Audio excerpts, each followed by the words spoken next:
Okey, tadi dekat 7-Eleven 25 bulan lah beli mi sedap ni 3 akan dapat satu plushie. So disebabkan aku ada 2 anak, takut berebut, aku terpaksa beli Yang penyet dengan 6 yang tak penyet. untuk 6 ni lah, 6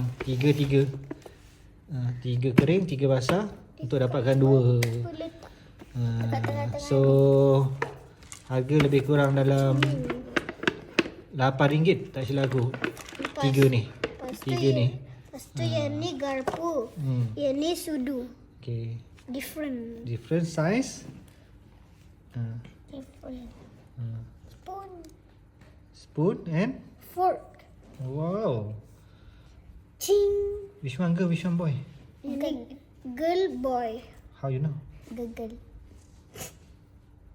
Oh,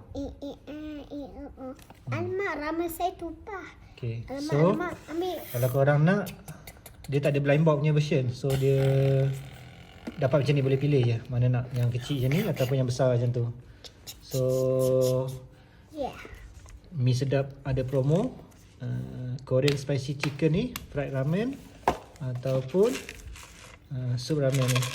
Okay, so beli 3 mana-mana akan dapat satu plushie.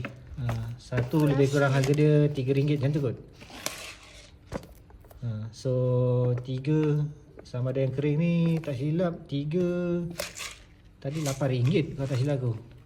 Yang sup ni macam 10 kot. Lebih kurang macam tu lah. Dia akan ada harga beza sikit ataupun sama, aku tak pasti, tak tengok resit ni.